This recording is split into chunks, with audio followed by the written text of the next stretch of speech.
The Emperor is our father and our guardian, but we must also guard the Emperor.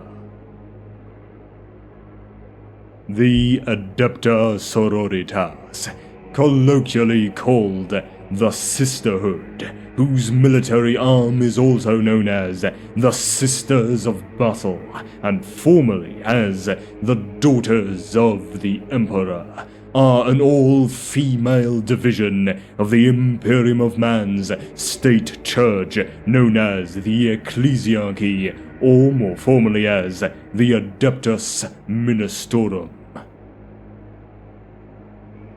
The Sisterhood's orders militant serve as the Ecclesiarchy's armed forces, mercilessly rooting out spiritual corruption and heresy within humanity and every organization of the Adeptus Terra. There is naturally some overlap between the duties of the Sisterhood and the Imperial Inquisition. For this reason, although the Inquisition and the Sisterhood remain entirely separate organizations, the orders militant of the Adepta Sororitas also act as the chamber militant of the Inquisition's Ordo Hereticus. The Adepta Sororitas and the Sisters of Battle are commonly regarded as the same organization, but the latter title technically refers only to the orders militant of the Adepta Sororitas, the best known part of the organization to the imperial public. The Sisterhood serves as the Monasterium's only official military force because the decree passive laid down by the reformist ecclesiarch Sebastian Thor held that in the wake of the Age of Apostasy's reign of blood in the 36th millennium, the ecclesiarchy cannot maintain any men under arms. This command was supposed to limit the power of the ecclesiarchy by preventing it from maintaining the massive armies of the faithful Frateris Templar it once used to abuse its power from the 32nd to the 36th millennia. However, the Adeptus Monasterium has been able to circumvent this decree with the subtle acquiescence of the Inquisition by deploying the all-female military force of the Sisterhood's Orders Militant. The Adepta Sororitas are an elite sisterhood of warriors raised from infancy to adore and worship the Emperor of mankind. Their fanatical devotion and unwavering spiritual purity is a bulwark against corruption, heresy, and alien attack. And once battle has been joined, they will stop at nothing until their enemies are utterly crushed. Battle Sisters will stride through fire if need be, their bolters spitting staccato bursts of destruction every step of the way. Not even death can stay the wrath of the Adepta Sororitas. Indeed, the blood of martyrs only strengthens the resolve of Battle Sisters, spurring them to greater acts of heroism in the name of the honored fallen. The Adeptus Monasterium, or the Ecclesiarchy as it is generally known in the Imperium, is a monolithic state church founded on the worship of the God Emperor as the savior of mankind and the preaching of the Imperial Creed throughout the whole galaxy. The Sisters of Battle are the army of the Ecclesiarchy, clad in Sodomite powered armor. They carry an awesome array of weaponry with which to vanquish their enemies. The incredible wealth of the Ecclesiarchy ensures that they are equipped with the best war gear the Imperium has to offer. The Sisters are trained to the peak of human ability and stand amongst mankind's most dedicated and disciplined warriors. Wherever there are foes of the Emperor, the Sisters of Battle will be found fighting with faith and steel. When not actively prosecuting the Ecclesiarchy's wars, the Battle Sisters of the Orders Militant divide their time between rigorous training and devout worship of the God Emperor. Indeed, to the ADEPTA Sororitas, the disciplines are nigh inseparable.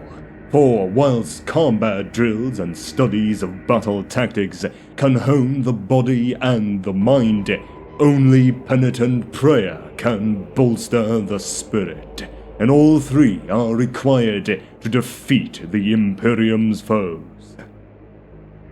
The combination of combat doctrine and prayer is most evident on the battlefield, where Battle Sisters loudly proclaim their faith in hymn and verse as they march to war, calling upon the Emperor to aid them in the fight against their enemies.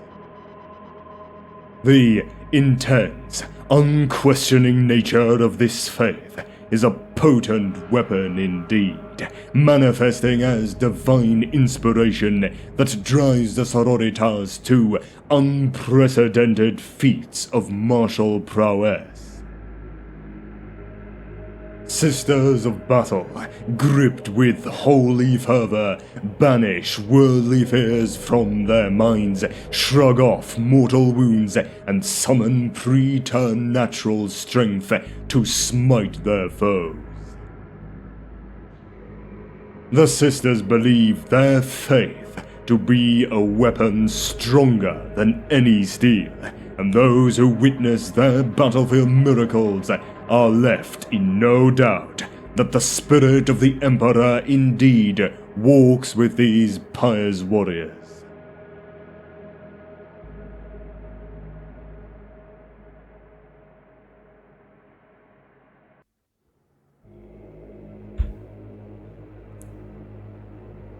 The Age of Apostasy. Blackest of ages, saddest of times, let none give name to he that laid us low. From the Chant of Days, by scrivener Obis Mac. The ADEPTA Sororitas date their founding from the 36th millennium during the turbulent times known as the Age of Apostasy. During this age, the Ecclesiarchy held nigh total power, which it used to ensure that every single subject of the Emperor in the Imperium paid their dues, both spiritually and financially, to the duly appointed officers of the faith.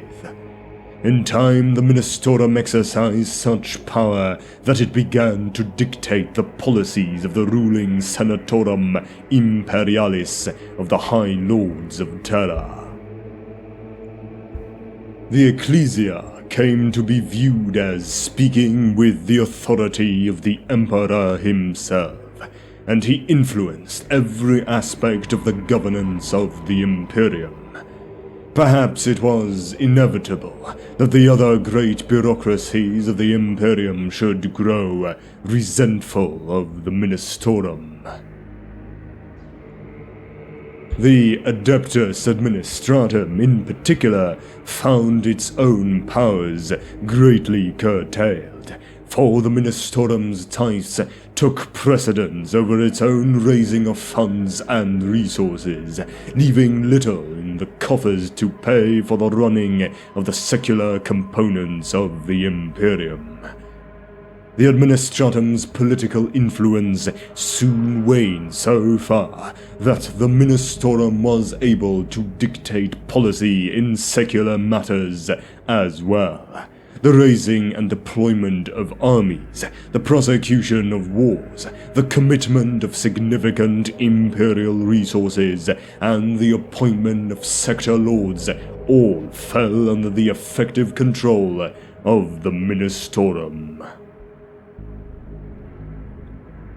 In time, other institutions began to distrust its power, and the Adeptus Astartes and the Adeptus Mechanicus in particular became increasingly estranged from the Ministorum-dominated imperial government. As if the situation could not get any worse, the entire Imperium was soon plunged into even deeper despair. The incidence of warp storms, a phenomenon that cuts off vast swaths of the Imperium space from interstellar travel and communication, increased by an order of magnitude. The warp began to seethe with roiling energies which bled forth into real space, making travel between anything other than worlds in the same planetary system increasingly perilous. Central governance of worlds limited to periodic contact at the best of times entirely collapsed. Where the black ships of the Adeptus Astra Telepathica were unable to get through, entire populations fell to demonic incursion or enslaver domination. Civil war and anarchy beset the Imperium, with those planets that remained accessible being ruthlessly suppressed by the increasingly brutal Fratres Templars. Seeing that their foes were tearing themselves apart, the myriad enemies of humanity struck. The traitor legion sallied forth from the Eye of Terror, using their own blasphemous sorceries to strike planets otherwise cut off from outside aid.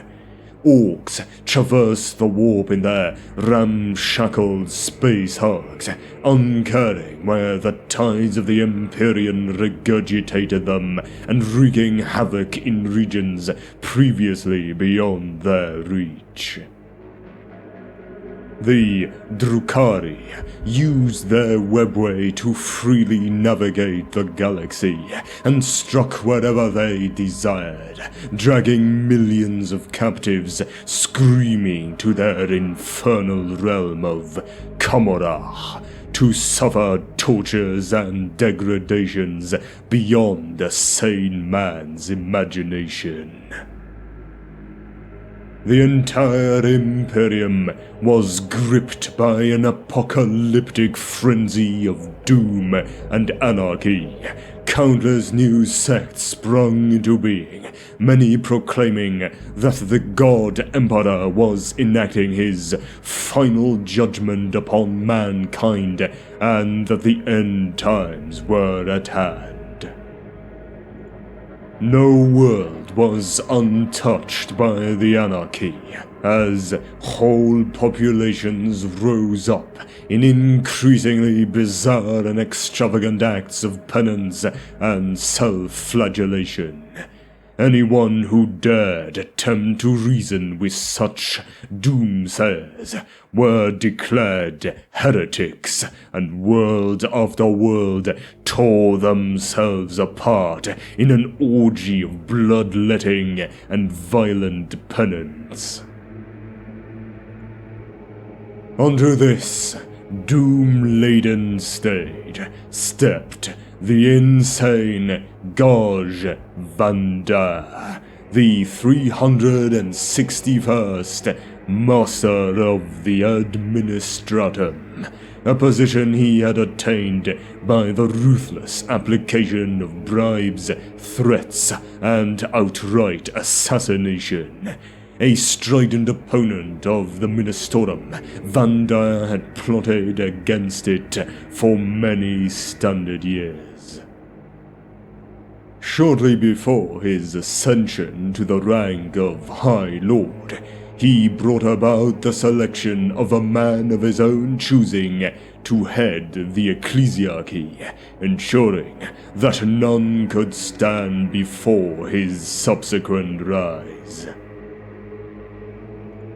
As confidence in the new puppet ecclesiarch, Paulus III, plummeted due to his reputation for incompetence and venality, Gauge Vanda made his move, taking control of the ecclesiarchy in a military coup d'etat orchestrated by Astra Militarum officers under his control, who simply executed Paulus III outright, claiming that his behavior proved that he was a heretic and made him unfit for his office.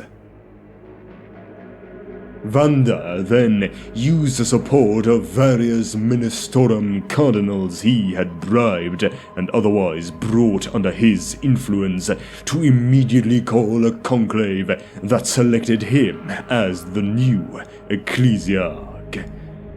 Assuming the dual roles of ecclesiarch and master of the administratum to become the most powerful person in the Imperium of Man, Vanda succeeded, ultimately only in driving the Imperium into the bitterest period of civil war and rebellion it had known since the Horus Heresy, remembered as the Reign of Blood.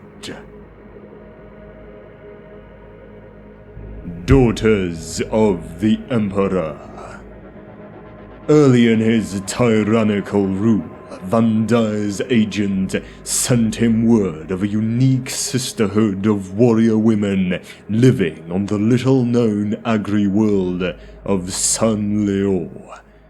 Hearing of their ascetic way of life, their utter dedication to the Emperor, and in particular their skills at arms, Vanda decided that he would make a formal visit to the secluded convent of the Daughters of the Emperor. The first that the inhabitants of San Leon knew about the state visit by the man who was the de facto lord of the Imperium was when several thousand of his retainers marched into their simple towns and demanded that they show the High Lord the utmost devotion on pain of death. Images of these vast processions were recorded by the spy lenses of hundreds of servo skulls and disseminated across every world in the Imperium not cut off by the raging warp storms. The image of the High Lord Vanda being "Welcome to San Leo" became a staple of ecclesiarchy propaganda. When at last the vast cavalcade reached the gates of the convent in which the Daughters of the Emperor resided, Vanda found them barred and closed. The voice of the gatekeeper informed the High Lord that the Daughters of the Emperor recognized only the authority of the God Emperor himself, and would open their gates to no man. Vanda's attendants cringed in anticipation of an explosion of rage. Yet, uncharacteristically, the High Lord remained calm. In a serene manner, Vanda told the gatekeeper that he would prove that he spoke with the authority of the Emperor himself, if they would allow him to enter their convent with but a small bodyguard.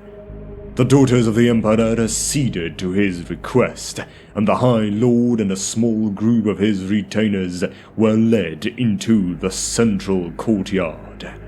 There, he announced to the gathered sisters that he would prove that the Emperor's grace was upon him, and that should he lie, he would be slain. He brandished his rosarius and ordered one of his bodyguards to shoot him. The man was dumbfounded and fearful of harming his master, but Vandar insisted. Forcing his trembling hand to stillness, the guard aimed his las pistol straight at Vandar's heart and fired. Vandar was consumed in a blinding white light, and when the vision of the gathered witnesses had cleared, they saw that he stood unharmed before them. All in the courtyard went down upon their knees, and the daughters of the Emperor proclaimed their fealty to High Lord Vandar. In truth, he had tricked the sisters, gambling that they would never have seen a Rosarius. It was the energy field projected by the generator within the ornered medallion that had turned the guard shot, and not the protection of the Emperor. Nonetheless, the daughters of the Emperor promised themselves to serve their new master, and at his word changed the name of their order to the Brides of the Emperor. The sisters became his personal bodyguard, and their skill at arms was enhanced by training in the finest weapons and armor the High Lord could provide. The brides would stand at his side wherever he went, and they were both his bodyguards and his executioners. Word of their dedication spread across the worlds of the Imperium, and none who entered the High Lord's presence would so much as look at him askance under the silent, watchful gaze of the Brides of the Emperor. The Terran Crusade. Countless millions soon burn in the fires of Vandar's reign of blood. It was during this dark, forbidding time that a reformist sect known as the Confederation of Light emerged and denounced Vandar as a traitor. Led by the preacher Sebastian Thor, the Confederation of Light spread its message of a church dedicated not to politics and the secular rule of the Imperium, but to the compassion and mercy of the Emperor to a brutalized people only too ready to throw off the yoke of oppression. An orator of supreme skill, Sebastian Thor swayed whole worlds to his cause and turned the tide against the High Lord. As Thor's crusade smashed aside those who remained loyal to the Ecclesiarch, the Space Marines and the Adeptus Mechanicus, both of whom had remained largely on the defensive during the Age of Apostasy, were finally able to join forces with Thor and close on Terra. As Vandar's madness had become all too apparent, the Fabricator General, Gustav Hidiatrix of the Adeptus Mechanicus, roused the Senatorum Imperialis to oust him from power. Vandar's answer was to dissolve the Senatorum Imperialis and declare both the Mechanicus and the Adeptus Astartes heretics and traitors to the Imperium. This affront made the Space Marines reconsider their neutrality towards him and the reign of blood in general.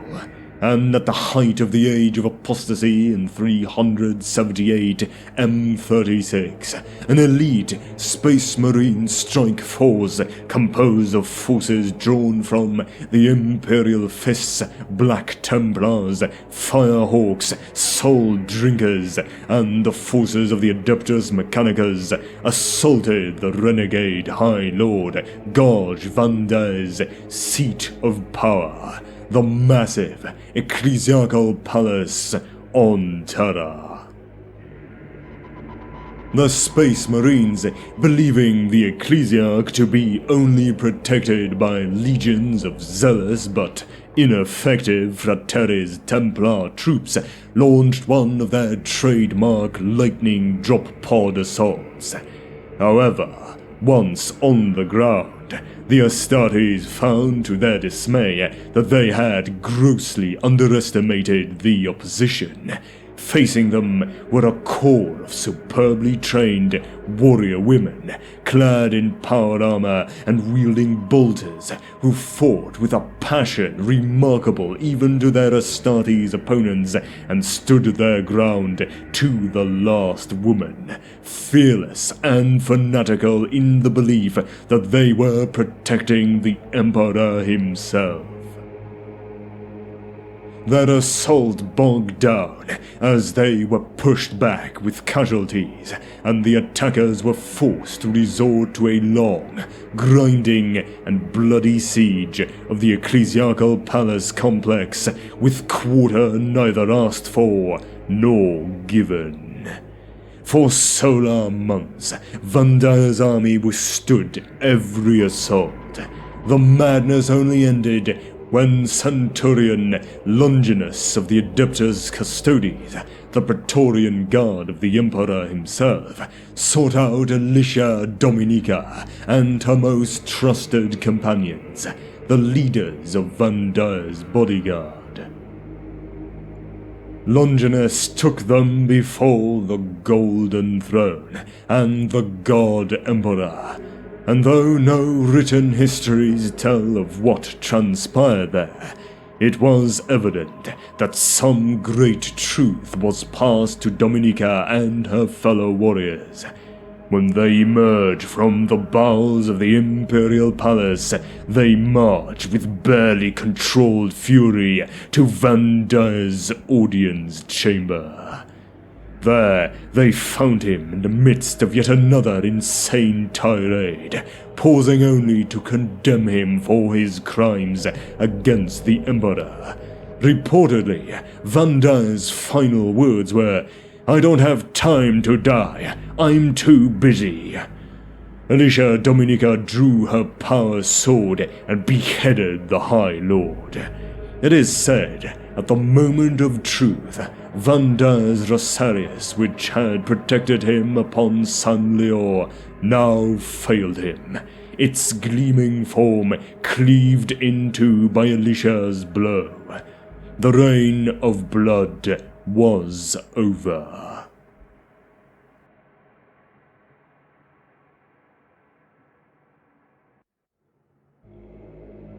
The Reformation of the Ecclesiarchy. Let the word of the Emperor be heard once more wherever men gather and look upwards into the stars. Let them know that the Emperor looks back upon them from the Golden Throne, wherever in this benighted galaxy they might reside. From Cardinal Blue. In the wake of Vanda's downfall, Sebastian Thor was declared the 292nd Ecclesiarch, and the Imperium began the long process of rebuilding. Perhaps the most sweeping of changes Thor instigated affected the military forces over which the Monasterium held sway. What remained of the Fraternes Templars was disbanded under the terms of the so-called Decree Passive, which forbade the Adeptus Monasterium from controlling any men under arms. Never again would the Ecclesiarchy threaten the continued rule of the Administratum. The brides, on the other hand, after resuming their original title of Daughters of the Emperor, were at a loss as to what their purpose should be after this event. And so, the ecclesiarchy took the opportunity to recruit and indoctrinate them into the ranks of the Monasterium's military forces. Due to their all-female membership, the daughters did not technically break the ban, and thus the ecclesiarchy was able to circumvent the decree passive's strictures, even if the spirit of Thor's decree was rather blatantly disregarded.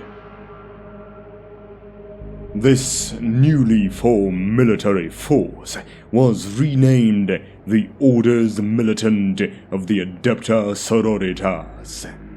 The sisterhood became true defenders of the faith and a very physical reminder of the power of the ecclesiarchy. Trained to the highest levels possible for normal humans and possessed of a phenomenal faith in the God Emperor of mankind, the sisters would go on to engage in wars of faith, bringing the light of the Emperor to parts of the galaxy that had fallen into darkness. During the first years of the Sisterhood's existence, Alicia Dominica, who founded the Orders Militant at Thor's behest, led wars of faith against the alien invaders that had exploited the Imperium's weakness during the Reign of Blood. Sylvana, Mina, Lucia, Catherine, and Arabella, those sisters who had joined her before the Golden Throne, accompanied Dominica. Under their combined leadership, the Sororitas were filled with a righteousness of purpose that the Imperium had not witnessed since the legendary days of the Great Crusade. Countless enemies fell as the armies of the Sororitas brought the divine judgment of the ecclesiarchy to the farthest corners of the galaxy, and to this day, the Sisters of Battle have stood as faithful and loyal defenders of the ecclesiarchy and the Imperium. The Convocation of Nephilim. During Thor's reformation, another organization came into being at the end of the Age of Apostasy, the Ordo Hereticus, formed initially by the Inquisition to ensure that such a calamity as the Age of Apostasy could never again befall the Imperium. Its remit soon expanded to cover not just doctrinal heresy against the Imperial Creed, but genetic and psychic divergence from baseline humanity among the Imperial population as well. Soon after the formation of the Orders Militant, the Masters of the Ordo Hereticus and the highest-ranked Sisters of the Adepta Sororitas signed the Convocation of Nephilim, a document that bound the Sisterhood to the Ordo Hereticus as its Chamber Militant. The exact details of this agreement have never been revealed, but some believe it to be linked to the knowledge imparted to Alicia Dominica and her companions before the Golden Throne. That such knowledge could be so dire as to bind the two organizations so formally is testament to the weight of the task with which the Adepta Sororitas and the Ordo Hereticus are burdened. Others believe that the convocation was intended to curb the power of the ecclesiarchy, exploiting the fact that the Sororitas are a loyal and zealous force that could be used to enforce the agendas of the newly formed Ordo. Thus, the Inquisition's willingness to turn a blind eye to the ecclesiarchy's violation of the spirit of the decree passive. Whatever the truth, Those who seek it without the blessing of the highest-ranking members of either organization will find only a slow and painful death in the deepest excruciation chambers of the Ordo Hereticus, or a fiery yet equally painful end at the hands of the Orders Militant of the ADEPTA Sororitas. And now, a list of all the wars of faith the Sisters of Battle were involved in. Starting off with the Reign of Blood, from the late 35th till the early 36th millennium. Gorge Van Dyer engineers the ascension of the degenerate Ecclesiarch Paulus III, then becomes 361st High Lord of the Administratum. Shortly after, he topples Paulus and assumes the mantle of both High Lord of the Administratum and Ecclesiarch. Van Dyer's reign of blood begins. Almost 14 billion are slaughtered by the Divine Army during the Purge of Lastrati. The daughters of the Emperor from San Leo are co-opted into becoming his personal bodyguard, and are renamed the Brides of the Emperor. The Reign of Blood culminates in the siege of the Ecclesiarchal Palace, at the height of which High Lord Van Dyer is executed by Alicia Dominica, the leader of the Brides of the Emperor. Then, the Thorian Reformation, in early M36. Sebastian Thor assumes the position of Ecclesiarch. The 4,000 or so surviving brides of the Emperor become the daughters of the Emperor once more. They are divided between the two newly established convents, the Convent Prioris on Terra and the Convent Sanctorum on Ophelia 7. Those sisters still residing at San Leo are transported to the new convents, and the foundations of the non-militant orders are laid. In 288 M36, the decree passive prohibits the ecclesiarchy maintaining standing armies of men under arms. The daughters of the Emperor are officially constituted as the ADEPTA Sororitas. The ranks of the ADEPTA Sororitas swell to over 10,000 battle sisters, leading Sebastian Thor to establish the system of orders. The Martyrdom of Alicia. In circa 650 M36, Alicia Dominica falls at the Battle of Fried's World, surviving hundreds of blows but falling to a single traitor's las-gun blast to her heart. She is declared a saint soon after. Ecclesiarch Equidus XI formalizes the position of abbess of the ADEPTA Sororitas and appoints Sister Palmiro of the Order of the Holy Word to the position. The aptly named Wars of Faith in early M38. During a century in which the power of the Monasterium reaches a peak not seen since the Reformation of Saint Sebastian, 1,000 wars of faith are launched across the length and breadth of the Imperium, and billions of heretics are put to the pyre. The founding of the Order of the Bloody Rose and the Order of the Sacred Rose in mid-M38. An additional 2 orders militant are formed by Order of Diakis VI. The Order of the Bloody Rose is founded at the Convent Sanctorum in honor of Saint Mina. The Order of the Sacred Rose, founded in memory of Saint Arabella, the last of the 6 sisters to enter the throne room, is formed at the Convent Prioris. The San Leo Massacre of 799 M41. A Red Corsair strike force invades San Leo, the original homeworld of the Daughters of the Emperor. The Chaos Space Marines are unprepared for the fury of the Sororitas' reprisal, as they come under assault from 9 separate orders militant and are utterly annihilated by the combined counterattack. The Battle of Fire and Blood in 833 M41.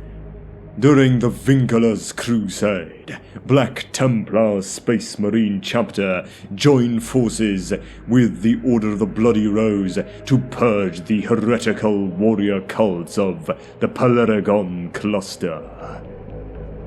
The War for Piety in 835 M31. The shrine world of piety rematerializes after being swallowed by a warp storm 2 centuries earlier. The planet is, however, almost unrecognizable, having transformed into a hideous demon world.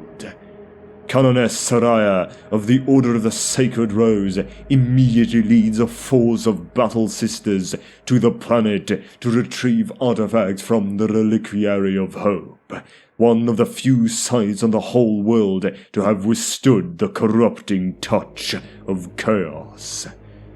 As the rest of her forces establish a formidable perimeter around the Reliquary, Saraya leads several Celestian and Dominion squads into the labyrinthine corridors beneath it. For 3 days, Canoness Saraya and her sisters battle through monster-infested passageways. Bolters cut down scores of blood-hungry demon hounds, and flamers burn swaths of nurglings and bloated plague beasts. Only Saraya and 2 Celestians survive to rejoin the battle sisters on the surface.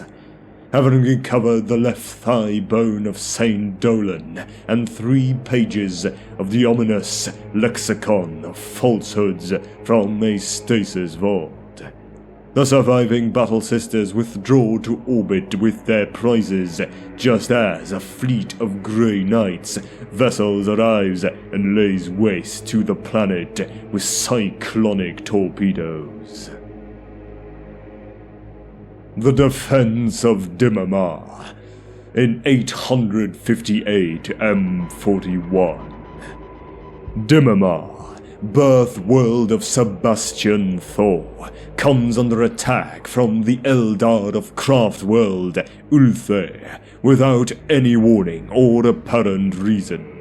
Seraphim Superior Imelda of the Order of the Bloody Rose immediately retaliates, leading her squad of Seraphim in a daring attack to slay the enemy commander, Farseer Kaurith. The Seraphim blast a bloody path through a score of black-clad Eldar before the sisters are engulfed in a hurricane of psychic lightning.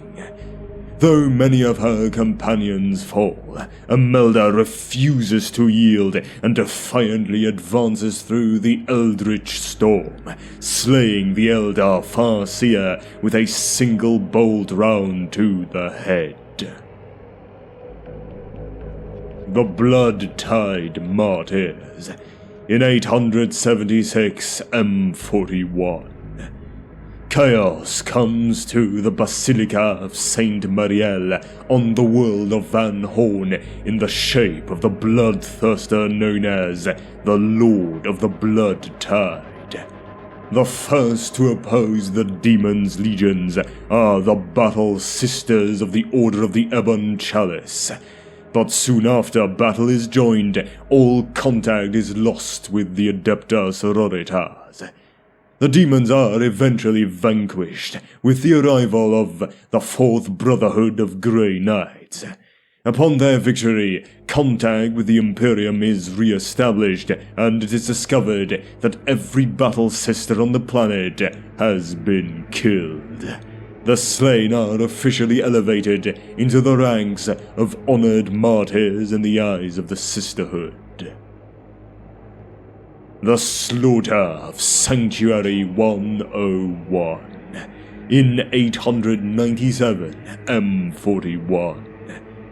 On a world in the Vidar sector located in the eastern fringe of the galaxy, the Order of our Martyred Lady had founded a fortress convent designed Sanctuary 101.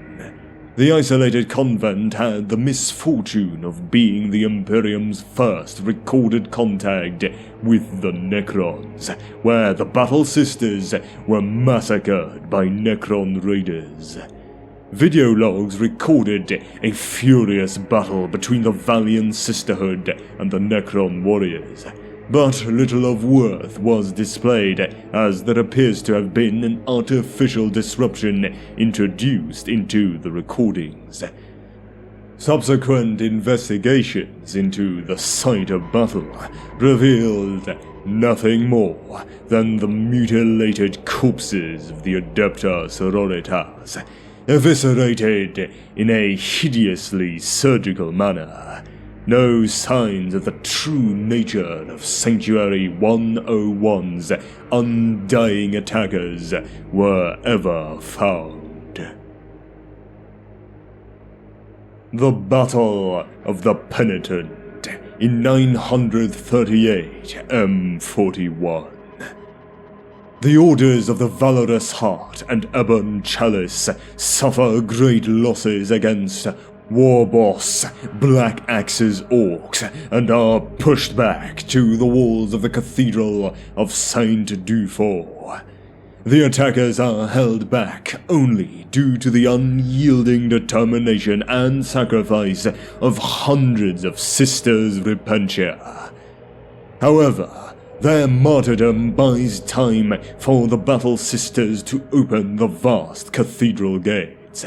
The Greenskins are slaughtered shortly thereafter as 24 penitent engines rampage across the battlefield, staining it with orc blood.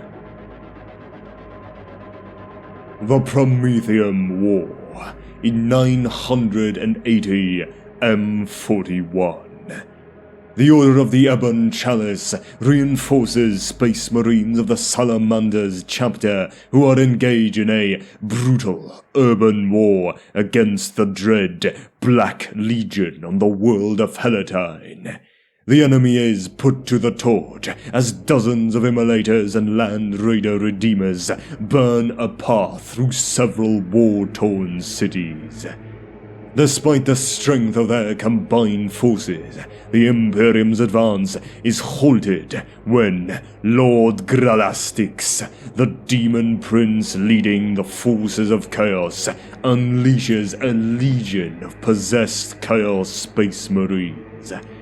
As the frenzied Chaos Horde rips through the Imperium's ranks, Battle Sisters and Space Marines fight back to back, their bolters and flamers defiantly blazing away as every warrior endeavors to sell their life dearly. However, the Allied forces are saved when Saint Celestine appears, falling upon the Chaos Horde like an avenging angel. The living saint carves a bloody path through the baying horde towards Lord Gralastix, before plunging her fiery blade through his tainted heart.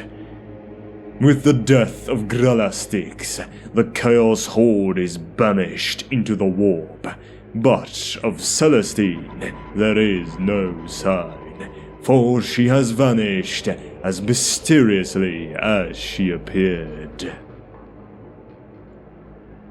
The Martyrdom of Praxedes in 991 M41.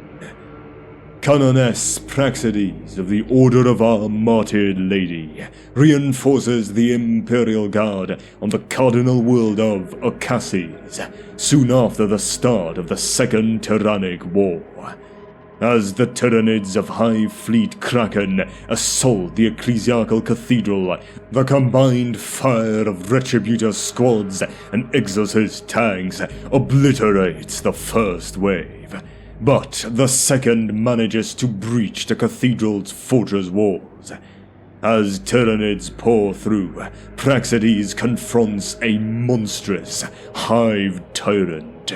During the fighting, the Canoness is dealt a mortal wound, but even as her blood pours onto the floor, Praxedes summons the strength to land one final blow, caving in the hive tyrant's skull with a thunderous strike from her power mace. With the tyrant's destruction, the Tyranid swarm loses all direction. The Battle Sisters waste no time in pressing the assault, determined to avenge the death of their beloved leader. Such is the fury of their counterattack that the remaining aliens are swept aside, buying the time needed to evacuate the Ecclesiarchy's priests from Ocassis. And the last of the Wars of Faith, the Third War for Armageddon, in 998 M41. The Orders of the Argent Shroud and our martyred lady stand amongst the Imperium's defenders as Gazkul Thraka invades the world of Armageddon once more. In the initial Orc assault, the Battle Sisters' positions were attacked by large Orc submersibles which emerged from the boiling sea. Caught unawares by the audaciousness and sheer ferocity of the Greenskins' attack, many of the Battle Sisters were slain. The Sisters were the front line of defense for Hive Tempostora, but their battle lines soon were overrun. This enabled the vile Greenskins to take control of the Hive city's underhive within only a few hours. With each successive wave of Orc attacks, the Sisters were continuously pushed back until finally they found themselves with their backs to the great armored doors of their Sanctorum. It was there that the Battle Sisters made their final, heroic, but futile stand against the encroaching Orc hordes. This day became one of the darkest within the Order's history as their battle lines crumbled and they were scattered. Those few Sisters that survived the final assault attempted to form their lines again, but were cut down by the massive green tide of Orcs.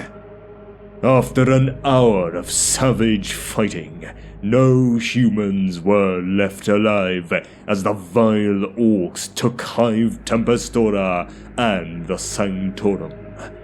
After this defeat, the Order could barely field 3 whole companies. The loss of their Sanctorum and the many valiant Sisters who had fallen was acutely felt throughout the rest of the Order. Many novices began questioning their faith in the Emperor. Those Battle Sisters that remained recovered quickly, swearing mighty oaths of vengeance against the foul Greenskins and vowing to retake Hive Tempestora, no matter the cost. But before they could do so, the surviving Sisters of the Order were spread across the rest of the planet to help solidify key Imperial positions.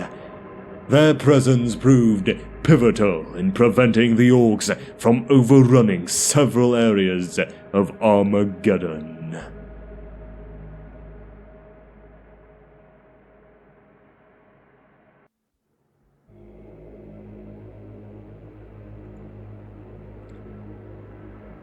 Organization.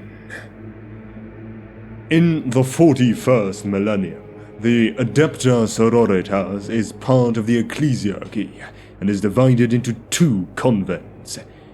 So, groupings. The Convent Prioris is located on Terra and the Convent Sanctorum is based on the Shrine World of Ophelia 7. The overall commander and spiritual leader of the entire sisterhood and all its myriad orders is the Abbess Sanctorum, the leader of the Convent Priores on Holy Terra. As the recognized leader of the ADEPTA Sororitas, the Abbess is sometimes elected to join the ranks of the High Lords of Terra, while at other times she is subservient to the commands of the reigning Ecclesiarch. The convents of the Sisterhood are organized into several orders. Each order follows the same basic hierarchical structure. First up, we have the Order. An order is led by the most senior canoness, called the Canoness Superior, who commands and administrates the entire order. Each Canoness Superior is subservient only to the will of the Abbess Sanctorum. Then the Preceptory. A preceptory contains a single convent with up to 1,000 sisters. So, an ADEPTA Sororitas preceptory is equivalent in size to a Space Marine chapter and is led by a sister with the rank of Canoness Preceptor or Prioress. Third, we have a Commandery. A commandery normally comprises several smaller convents or detachments of Order's militant sisters from a single convent with up to 200 Sisters of Battle, commanded by a Canoness Commander. A commandery is more or less equal in size to a Space Marine company. And fourth and last, the Mission. The smallest organizational unit of the Sisters, a mission consists of a few sororitas units and can be led by a canoness or the lesser rank of palatine. And now for the hierarchy. Unlike the many chapters of the Adeptus Astartes, the Sisterhood is united into a single organization with a centralized ruling body. The overall head of the Adepta Sororitas holds the rank of Abbess Sanctorum and is elected from and by the leaders of all the orders. Beneath the Abbess Sanctorum are 2 prioresses, one leading each convent, and below these, the canonesses superior of each individual order. There exists a hierarchy of sorts amongst these leaders, though to outsiders it is highly arcane and ritualistic and based on a system of precedence. Orders that were established by ecclesiastical writ are ranked higher in the order of precedence than those that were formed by a group splitting off from a pre-existent order. This is especially visible in the 6 Orders Militant Majoris, each of which has spawned dozens of far smaller, lesser Orders Militant, the Canonessa Superior of which rank lower in the order of precedence than those of their parent organization. The Canoness Superior are aided in their duties by their order's palatines. These are highly experienced and capable officers, from whose ranks the next Canoness Superior will be drawn. It is the palatines that often lead missions in the field, whether the order is an order militant fighting the enemies of mankind, or an order hospitaller establishing a hospital at the front lines. Below the palatines are essentially the non-commissioned officers known as the Sisters Superior, who lead or supervise groups of their sisters in whatever tasks the order in question is focused upon. Members of the Adepta Sororitas can and do transfer from one order to another, depending on their own unique skills and experience. In particular, a sister of an order militant may eventually transfer to a non-militant order to carry on the Emperor's work should age or injury render her less effective a warrior. Furthermore, it is not unheard of for a senior member of the Sisterhood to transfer to another organization entirely. Several canonesses are known to have become inquisitors, one a Cardinal Palatine, and one even a rogue trader. Up next, the Specialist Formation. First is the Sororitas Command Squad. A Sororitas Command Squad is formed from the ranks of the elite Celestians, for only the most dedicated and distinguished Sisters of Battle are granted the privilege of forming their leader's bodyguard. Having earned their scars and proven their merit on scores of battlefields, the Celestians of a Sororitas Command Squad are often given the honor of carrying the sacred standard of the Order into battle, or of safeguarding a revered relic, perhaps the bones of a long-dead saint or an icon believed to have been touched by the Emperor himself during the course of a campaign. A Sororitas Command Squad may also be accompanied by sisters from other non-militant orders who act as advisors and specialists to the Coloness. These sisters are commonly from the Order's Dialogus, skilled orators whose amplified voices can embolden the spirits of nearby troops and the Order's Hospitaller. With her chirurgeon's tools, the medical ministrations from a sister hospitaller can staunch the bleeding from mortal wounds and purge many lethal poisons from a warrior's bloodstream, allowing a battle sister to return to the fray despite grievous injuries. And now for the second formation, the Sisters Repentia.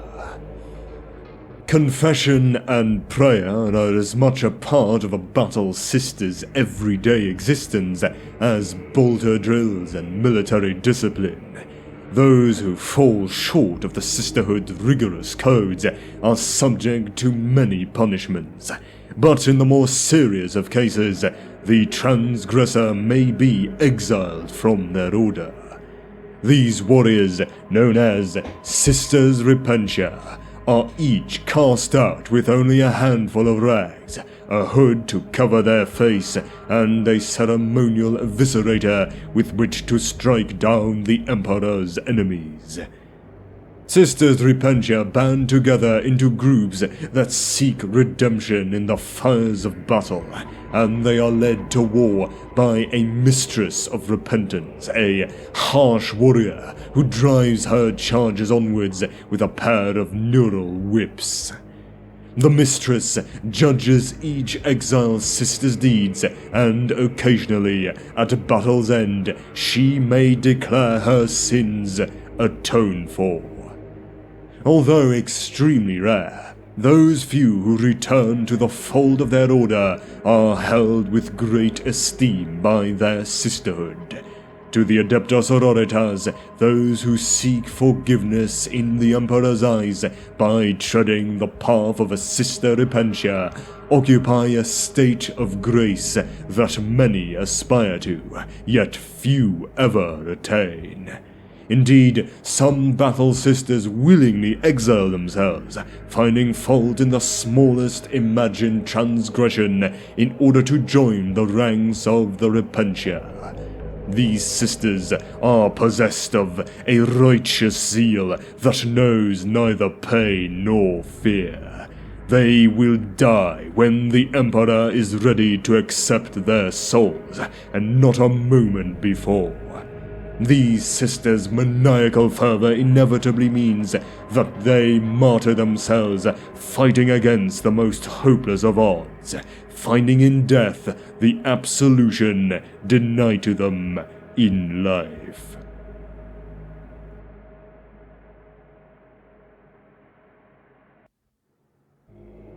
All the different ranks of the ADEPTA Sororitas, starting with the most important ones, the command ranks. And first on the list is the Abbess Sanctorum. The Abbess Sanctorum is the leader of the Convent Prioris on Terra. She is also the overall spiritual leader of the Sisterhood. In military matters, she is assisted by the Prioress of the Convent Sanctorum. In the centuries following the Age of Apostasy, Saint Alicia Dominica led the Adepta Sororitas as founder and overall patron. Her martyrdom at the hands of the heretics of Fried Wide's world left a great void in the organization, which experienced a temporary crisis as no leader felt they were able to adequately follow in her footsteps. Eventually, the Ecclesiarch Equitus XI intervened and ordered the leaders of each order to select one of their number to lead. After many weeks' debate, the leaders agreed by majority that Sister Palmyra of the Order of the Holy Word was most suited to take up the rank of Abbess Sanctorum of the Adepta Sororitas. However, Sister Palmyra was an exceptionally humble woman and declined to lead, stating that it was her intention to depart on a pilgrimage to San Leo and that she had no desire for rank and privilege. After much debate, it was agreed that Sister Palmyra should complete her pilgrimage, but that she would take up the rank of abbess upon her return, and regard it as a welcome penance. Palmyra agreed to these terms, and after barely a standard century, the tradition of electing the candidate who least desired the rank of Abbess Sanctorum to the post became commonplace. That she should regard it not as a privilege, but as a penance, and that she should undertake a pilgrimage to San Leo before taking up the position. This tradition was maintained for the better part of 4 Terran millennia, until the election of Sister Sabrina of the Order of the Ermine Mantle. Unfortunately, Sabrina disappeared whilst on her pilgrimage, and never returned to Terra. The last sighting of her and her entourage was on the ocean world of Habren 4, and though it is not known whether she fell prey to attack or some other misfortune, the Sisters of the Order of the Ermine Mantle have embarked upon at least a dozen missions to locate her. Until she is found and her fate determined, ecclesiastical law dictates that the post of Abbess Sanctorum of the Adepta Sororitas must remain vacant. Then, the Prioress. A Prioress is the overall leader of a single convent of her order. There are generally only 2. The Prioress of the Convent Sanctorum on Ophelia 7 and the Prioress of the Convent Prioris on Terra. Then the Canoness. A Canoness is an overall senior commanding officer of one of the Order's militant, each a veteran warrior of many hundreds of battles who has risen to her position through a combination of strong leadership, shrewd tactical genius, and sheer overarching faith in the Emperor. Though she is ostensibly answerable to the prioress of her convent, a canoness's superior knowledge of battle inevitably holds sway concerning military matters. There are several subdivisions of this rank, including a Canoness Superior who serves as the overall leader of an entire order, a Canoness Preceptor who serves as the leader of a single preceptory of sisters, and the Canoness Commander who serves as the leader of a commandery, and then last but not least, the Palatine. A Palatine is a junior officer rank utilized by the Adepta Sororitas. Though not as senior in rank as a prioress or canoness, they are nevertheless experienced and fierce warriors who lead and inspire their fellow battle sisters in combat. Now come the standard ranks. First and the highest of those is the Legatin. The Legatin is among the highest ranking sisters in any order of the ADEPTA Sororitas, the most skilled of warriors, healers, and the greatest spiritual leaders the Sororitas possess. They inspire great devotion in those that follow them and are political powers in their own right in the Imperium. Most Legatins go on to serve as a Canoness Preceptor, Prioress, or even the Canoness Superior of their order. Then, the Sister Superior. A Sister Superior is essentially a non-commissioned officer who leads a single squad of battle sisters, and is thus equivalent to a Space Marine Sergeant. Though the rank is used by sisters in militant and non-militant orders alike. This senior non-commissioned rank is held by battle sisters of Sister Superior rank that have been singled out and nominated for the honor by their fellow sisters, recognizing those who possess the ability to lead. Sister Superior are inspirational leaders, acting in the forefront of the ADEPTA Sororitas' work, demanding unflinching obedience to the rule of the Sororitas and unwavering faith in their subordinates. They are often given command of forces on the battlefield, field hospitals in active war zones, or particular missions of investigation, as the purpose of their individual order or the Inquisitor they serve warrants. Then, the Sister, which is one of the lowest ranks. A sister has fully accepted the rule of the ADEPTA Sororitas and taken her vows to the Emperor. Then, the Novitiate. A novitiate is a candidate for the sisterhood who has simply to take her final vows to the Emperor to be recognized as a full sister.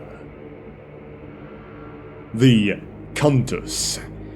By the time a novice sister reaches the rank of Countess, she has mastered the fundamentals of her duties and may have already been chosen to serve within a particular order.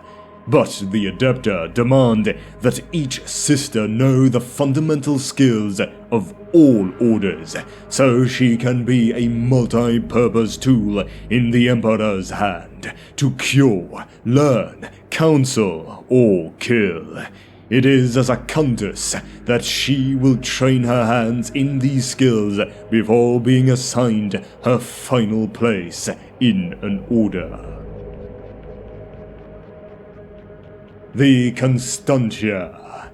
In the final stages of the novitiate, before they are raised to the full rank of Sister Adepta, the novice's learning encompasses the use of the Chamber Militant's sacredly ordained weaponry, such as the bolter and resistance to the deceits of heresy. At this rank, the sister confirms her complete devotion to the Imperial Creed. And the last of the standard ranks, the lowest one, the Novice. The rule of the orders is harsh, and a novice sister must endure many hardships during her training. Self-denial, rigid discipline, and religious contemplation are indivisible parts of their training.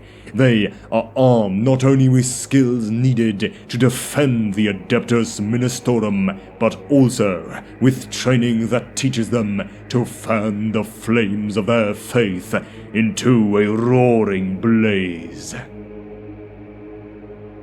Now, next, I will list all the tactical specializations of the Order's Militant, beginning with the Celestian. Celestians are battle sisters who have proven themselves above and beyond the call of duty in their devotion to the Emperor during battle. The most experienced battle sisters are granted the honorific of Celestian, marking them out as highly skilled veterans of hundreds of engagements and combats who often serve as bodyguard units for canonesses and palatines. Celestians are the equal of any other fighting force humanity has to offer other than the transhuman space marines. They are greatly skilled, tactically experienced, and resolute in their faith in the God Emperor. The senior Celestians in an order are called Celestians Superior, and they aid the Canoness Superior with the day-to-day running of the order. They specifically act as administrative liaisons between the Sisters Superior of individual squads and the Canoness, and may even lead battle sisters into combat when the Canoness is otherwise engaged. The Seraphim. Only the very best battle sisters are able to join the ranks of the Seraphim, the elite warriors of the Order's militant. Seraphim receive special training and equipment and are the equivalent of assault space marines. A Seraphim squad is comprised of Sisters of Battle who are trained in using jump packs. They have the ability to fire 2 bolt pistols simultaneously, making them experts at close combat. Seraphim squads are deployed as a fast attack squad with the Sisters of Battle. The squad can be accompanied by a Sister Superior. Occasionally, Seraphim carry a pair of hand flamers, a single-hand version of the regular flamer, or Inferno pistols. And then the Retributor. A Retributor is a standard battle sister who is outfitted with their Order's heaviest weaponry. Believing that the Emperor himself guides their aim, these sisters annihilate the Ecclesiarchy's foes with overwhelming firepower. Retributors are commonly armed with heavy bolters to provide long-range support to squads of battle sisters, cutting down hordes of enemy infantry with a staggering rate of fire. However, in the close confines of urban warfare, or where the foes are wont to shelter behind armored bulwarks, Retributors prefer to rely upon heavy flamers, unleashing searing infernos that burn their opponents out of cover and reduce them to charred corpses. Finally completing the holy trinity of bolter, flamer, and melter weapon. Retributors are also adept at wielding deadly multi-melters, whose roaring thermal blasts can reduce the mightiest of battle tanks into molten slag. The Dominion. A Dominion is a standard battle sister who utilizes specialized weaponry such as storm bolters, flamers, and melter guns. They are amongst their order's most aggressive warriors, driven by the need to destroy the Emperor's foes. Though their training has tempered the worst excesses of their impetuosity, Dominions still yearn to fight at the fore of any Sororitas attack. As such, the Order's militant maintains several units who are almost solely comprised of such warriors. Dominion squads are the Sisters of Battle's shock troops, and they are primarily tasked with leading the vanguard of their assaults, breaking through enemy front lines, destroying heavily defended fortifications, and blunting the spearheads of any counterattacks. The Elohim. As Battle Sisters advance and gain both in skill and experience, they are granted the mark of the Elohim, meaning that they have willingly shed blood in the Emperor's service. Then, the Militant. The Sisters of the Order's Militant are the elite and merciless fighting arm of the Adeptus Monasterium and the Ordo Hereticus, and they are eternally vigilant and ceaselessly loyal to the Imperial Creed. This is the first rank earned by a Battle Sister beyond the most basic after having begun combat operations with their order. Then the obvious Battle Sister. The Battle Sister is the most basic rank of the Sisters of Battle, achieved after a woman has completed her training as a novice, taken her vows to the Emperor, and been assigned to a militant order. And the last one, the Sororitas Acolyte. Due to the close ties between the Ordo Hereticus and the Adepta Sororitas Orders Militant, it is not uncommon practice for these sisters to serve the Inquisition as acolytes for some part of their vocation.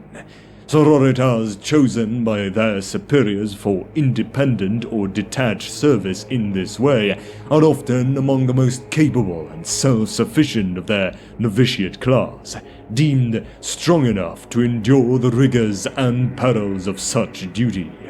These sisters often return to the Sororitas even firmer in their convictions and honed in their skills.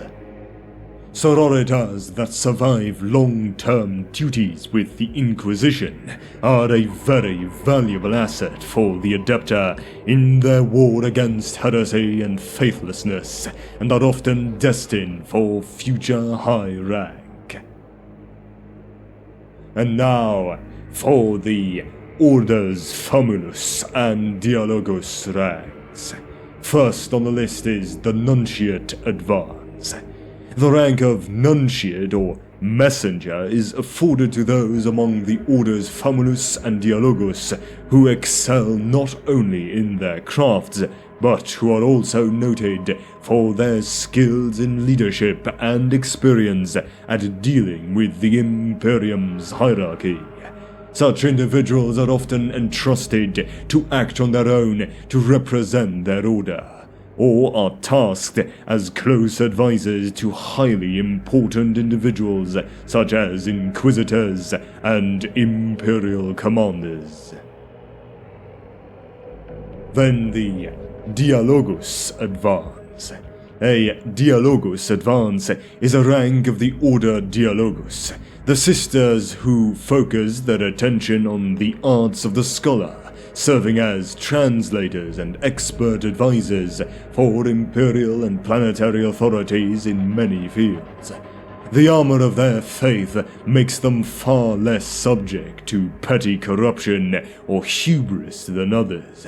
The arts of the Dialogus are of obvious use to both the Adeptus Monasterium and, most particularly, the Ordos of the Inquisition, as they are expert at unlocking hidden codes and obscure references, dragging the faintest hint of heresy into the light. And the Famula Advance. A rank common to the Sisters of the Orders Famulus, who devote themselves to diplomacy and the fine arts of negotiation. They are experts at dealing with the different Adepta of the Imperium and broker alliances and agreements between fractious power blocks, guilds and noble houses of many different Imperial worlds. Their primary goal is to preserve the Imperium's order and stability and ensure that those who rule or uphold the sinews of Imperial commerce are also working towards this goal. Their task, however, enables them to covertly monitor those they serve for signs of corruption or heresy. And now, on to the last, the Order's Hospitaller ranks, starting off with the Almones Advance. This is the senior most rank of the Sisters Hospitaller. These sisters are as hardened to the horrors of the battlefield as any war veteran. Many of these experienced Hospitallers are called upon by both the Inquisition and the Astra Militarum to put their extensive skills and knowledge of Medicae to darker ends in the service of the Imperium. Up next, the Curia Advance. A senior rank of the Sisters of the Order's Hospitaller, the Curia Advance has been forged in the crucible of war and catastrophe, honed by faith and discipline. These sisters' skills encompass not only the healer's art, but also personal survival and the stewardship of those under their care in the harshest and most deadly of circumstances. These Hospitallers must know when to heal, when to give the final mercy, and when to watch for the hidden enemy. And the final one, the Hospitaller Advance. A rank of the Sisters of the Order's Hospitaller, who serve as physicians and offer palliative care at the front lines of the Imperium's many war zones and disaster areas. To the common citizenry, they are saintly figures beyond reproach, but they are no more forgiving nor compassionate than the battle sisters of the Order's militant, if confronted by heresy or the works of the ruinous powers.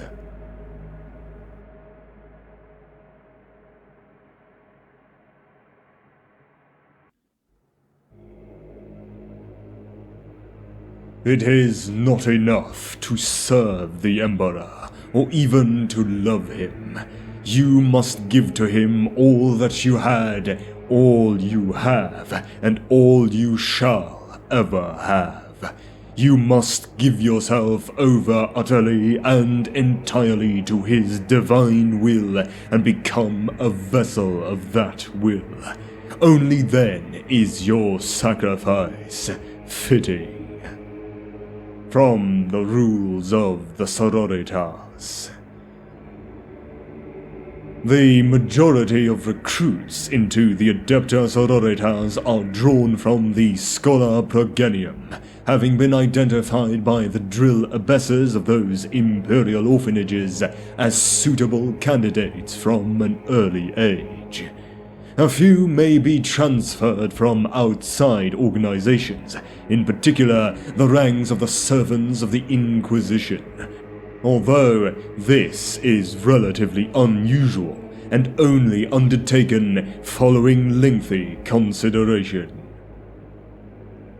Having been identified as a candidate for membership, the individual is shipped to one of the two primary convents on Terra or Ophelia 7, where she will be subjected to a lengthy and arduous regime of testing as a novice intended to gauge her suitability to join the sisterhood and to identify which of the orders she would be most suited to.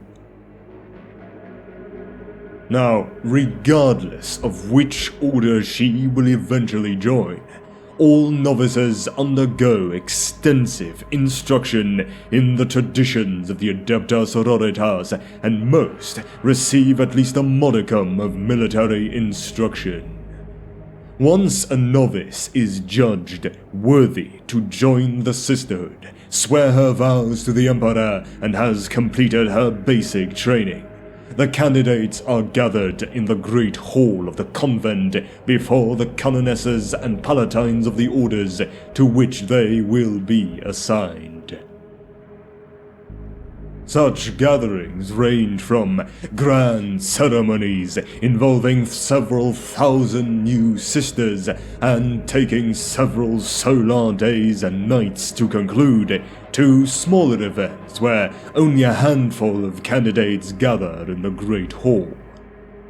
One by one, the name of each candidate and the order she will join is announced, and the newly elevated sister will be led off to begin her vocation. Once she is assigned to her order, the sister will begin a period of even more rigorous training and indoctrination, which, it is said, will never end until she sits in death at the right hand of the Emperor. The Orders of the ADEPTA Sororitas. The Orders Majoris. The famed Orders Militant, or Sisters of Battle of the ADEPTA Sororitas, pursue the ways of war to spread the Emperor's light. The Orders Militant are often tasked by the Ecclesiarchy with defending its shrine and cardinal worlds, or retaking such planets from heretics, Xenos, or the blasphemous forces of chaos. There are literally dozens of different Orders Militant, with their convents scattered across the galaxy.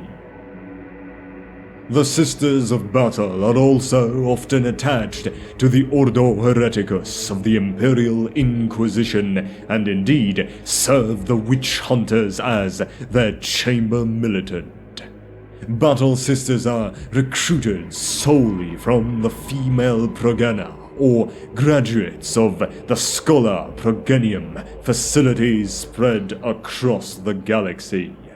They are the orphans of those Imperial servants who have given their lives in the service of the Imperium, either in the Astra Militarum or some other Imperial Adepta. While being raised within the Schola, they receive a strong ecclesiarchy upbringing and education, coming to regard the Emperor as their spiritual father. Progena recruited into the sisterhood are indoctrinated even further with the strict orthodox doctrines of the Imperial Creed, becoming ever more fiercely devoted to the Emperor and the Imperial cause. Their duty as part of the sisterhood is to ensure and enforce the physical and spiritual purity of humanity and the departments of the Adeptus Terra.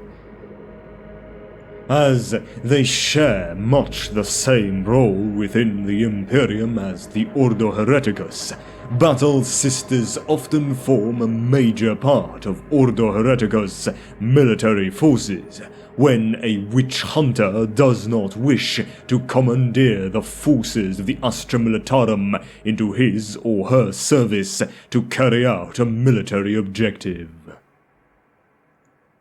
Now, for a generalized overview of all the orders of the Adepta Sororitas, I will go into much more detail in the future, starting off with the Orders Militant Majoris.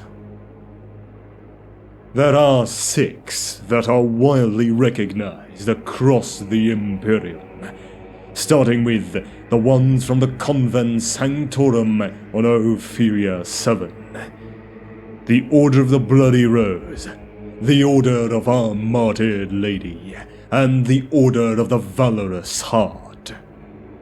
Then, from the Convent Prioris on Terra, the Order of the Sacred Rose, the Order of the Ebon Chalice, and the Order of the Argent Shroud. Other Sororitas orders are not combat-oriented per se, and pursue less violent activities such as the copying, study of, and commentary upon the Imperial Creed scriptures, preaching, tending to the sick and injured, educating the young, and maintaining the spiritual loyalty and health of the Imperium's various powerful noble families. The first of these specialized orders are the Orders Hospitaller. The Sisters of the Orders Hospitaller aid the poor and heal the sick and the wounded in the many hospitals and clinics across the Imperium, operated as charities by the Sisterhood. Some of their hospitals are part of Imperial crusades, and the Sisters serve as medics for the Astra Militarum regiments serving in those conflicts.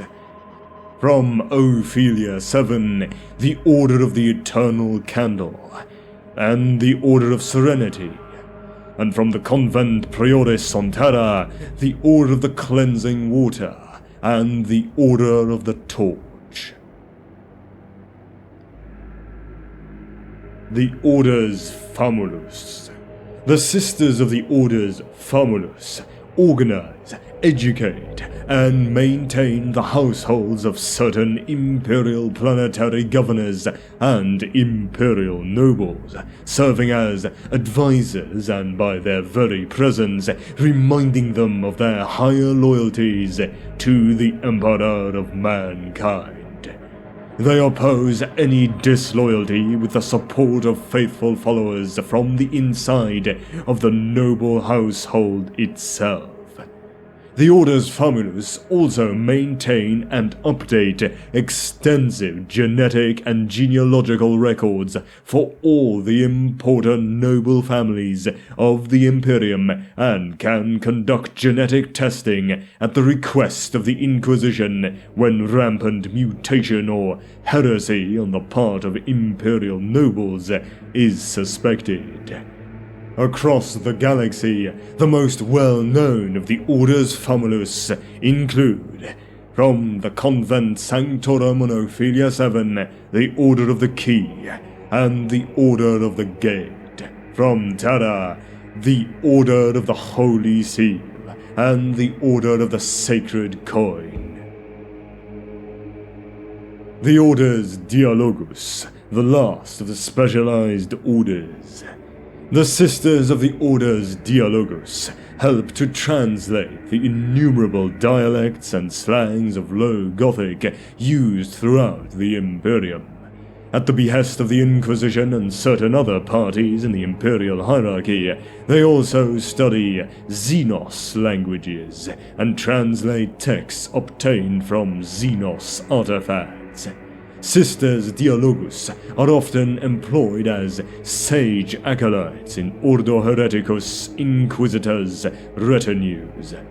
The better-known Orders Dialogus include the ones from Ophelia 7, the Order of the Holy Word, and the Order of the Quill, and from Terra, the Order of the Sacred Oath, and the Order of the Lexicon. The Orders Minoris.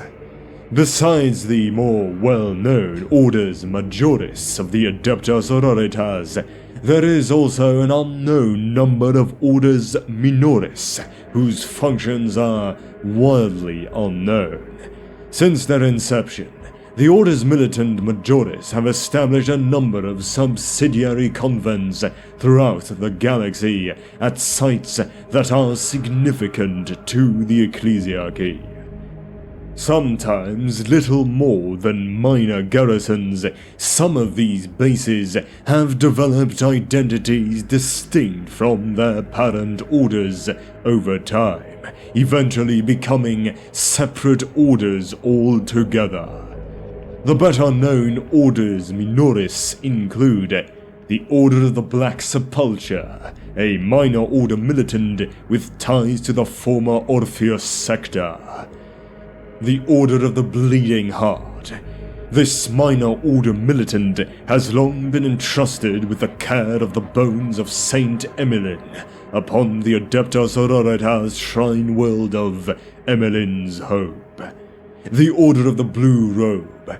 This minor order militant serves under the auspices of the Convent Sanctorum of Terra. The order aided Inquisitor Halen Jens during the Second Albonian Genocide. The Order of the Crimson Oath.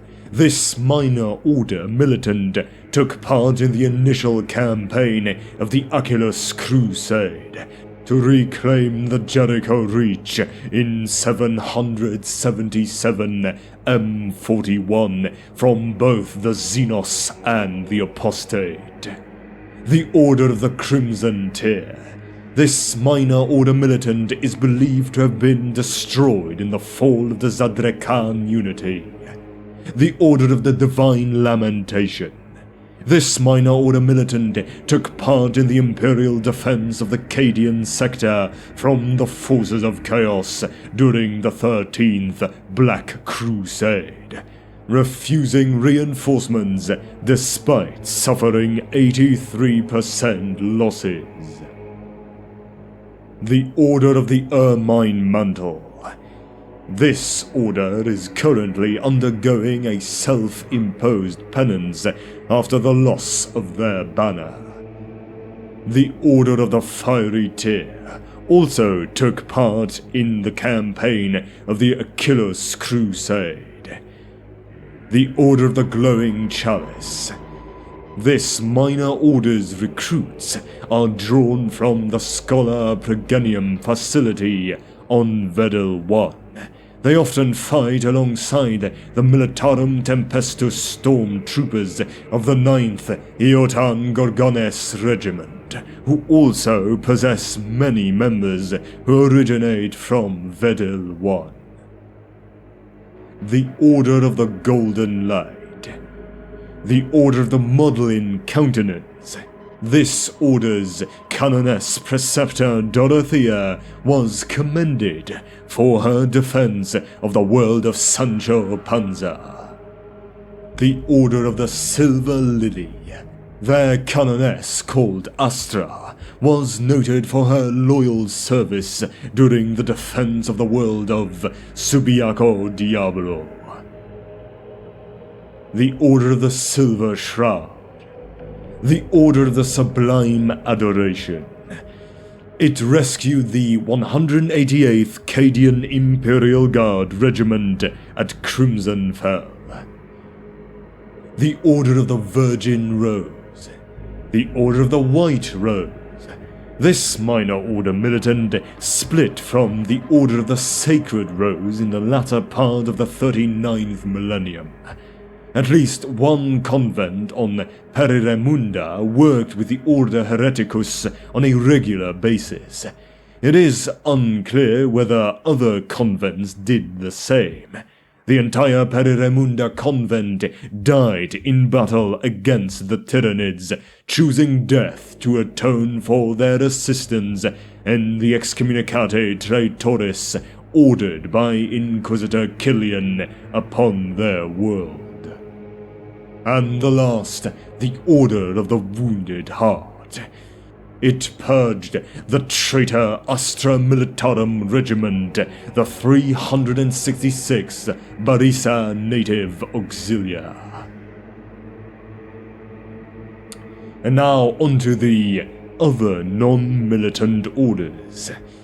There are scores, perhaps even hundreds more non-militant orders within the ADEPTA SORORITAS, the vast majority of which are unknown to the bulk of mankind.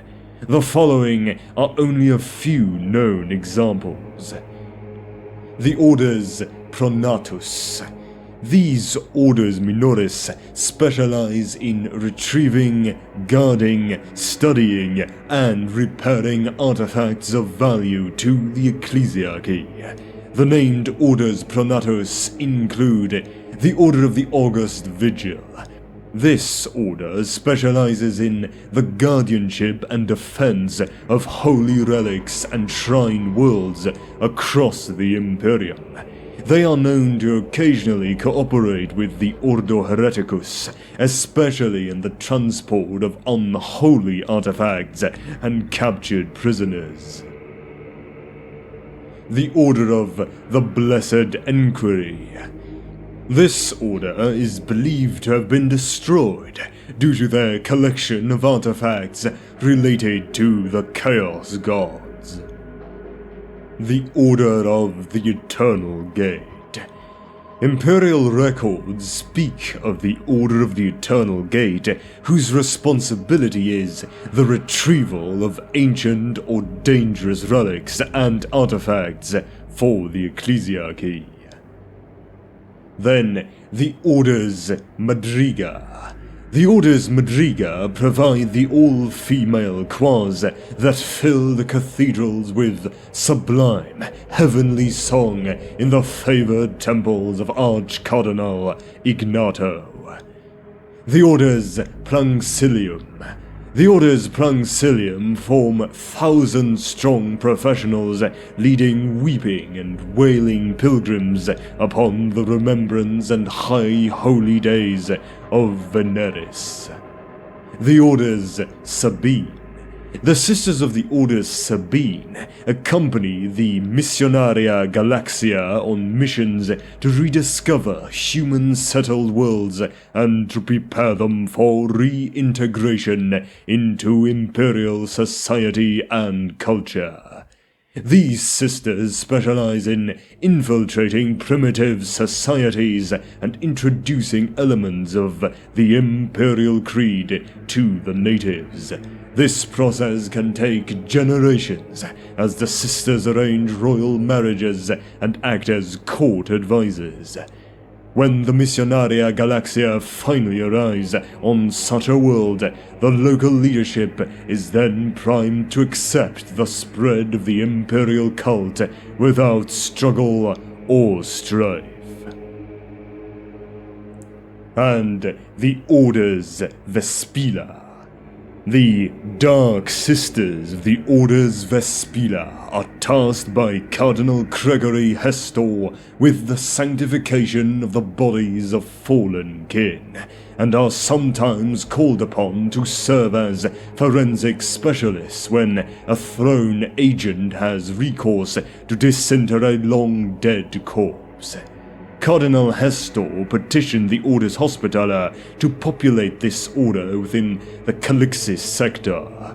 Tasked with the interment of bodies, the Orders Vespila's grey-shrouded ceremonial robes are synonymous with the death of priests. It is unknown why Cardinal Hestor felt it so important to be certain that the bodies of the faithful were properly buried, but rumors abound that he has secret knowledge of a prophecy regarding a long-dead saint.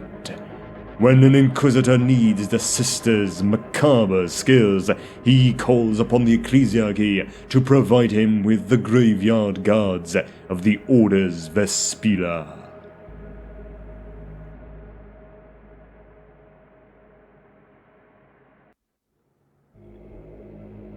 The strength of man dwells in our purity of our minds and bodies, within the potency of our weapons and the might of our starships.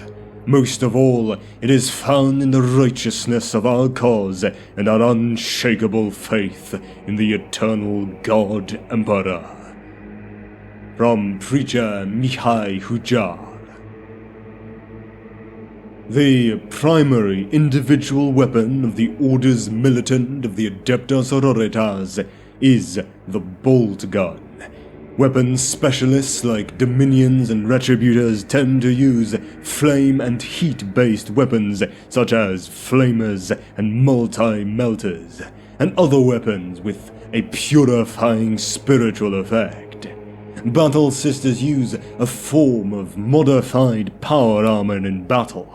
However, since they lack the Black Carapace gene seed organ implant of the Space Marines, they cannot interface with the armor to the same degree as the Astartes, and thus are somewhat less mobile in combat. The Sisters of Battle also make use of very strong faith-based powers in battle, which may or may not be related to the psychic powers of the warp.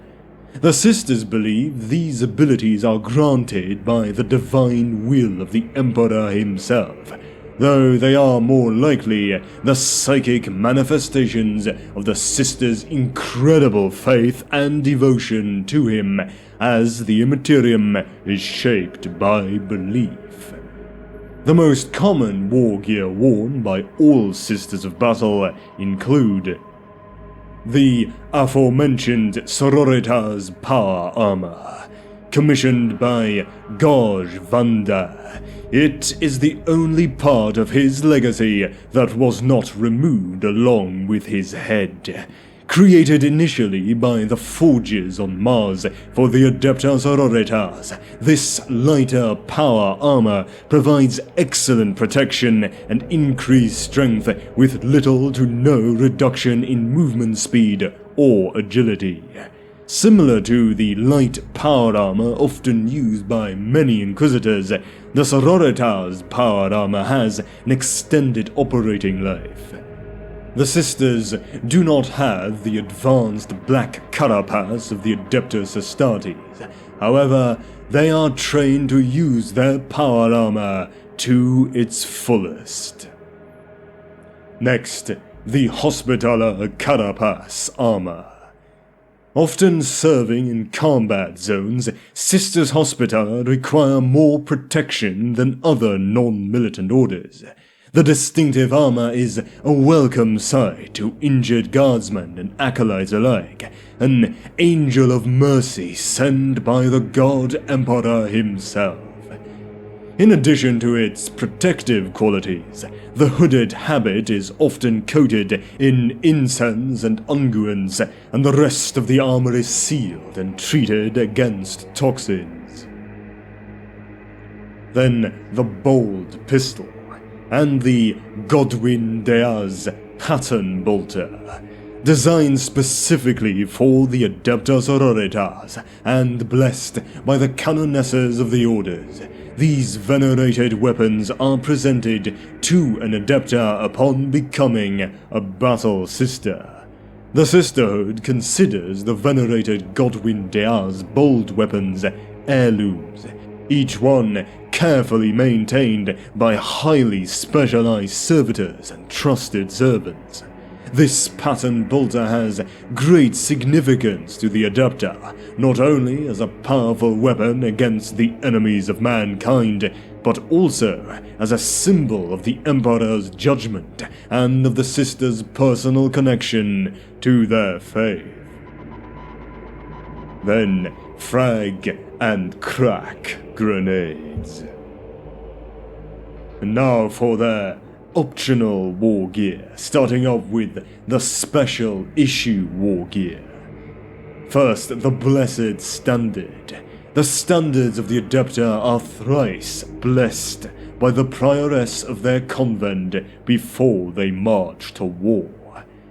The Chaplet Ecclesiasticus, with each bead on the string representative of an act of penance performed by a sister.